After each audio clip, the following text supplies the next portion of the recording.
Sweet and tasty like a cotton candy, meat, Quercus fruit o aratilis o sarisa.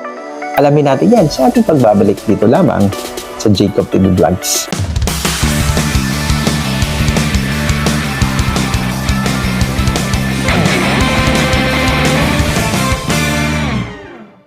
Hello mga adventure, panibagong araw naman, panibagong kaalaman po ang ibabahagi ko po sa inyo. Sa araw pong ito, ating pong pag-aralan ng ating pong paksa ay patungkol po sa Quercus fruit, sarisa.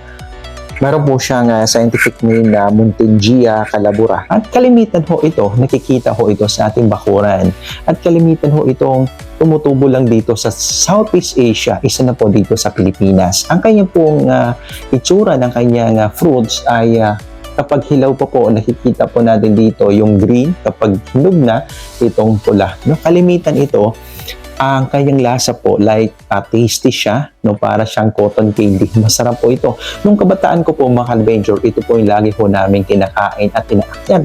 At kalimitang nakikita natin ito sa ating mga bakuran. Alam nyo ba, ang Quercus fruit, meron po siyang scientific name na Muntingia calabura o sarisa ay napakalaking benefits po sa tao. No? Ayon po sa mga pag-aaral ng mga dalubhasa, ang health benefits po ng sarisa, Quercus fruit, Muntingia calabura ay ang mga sumusunod: antibacterial, gouts, diabetes. Meron po siyang vitamin C, no, antioxidant po siya, can help, no, to fight ubo, sipon,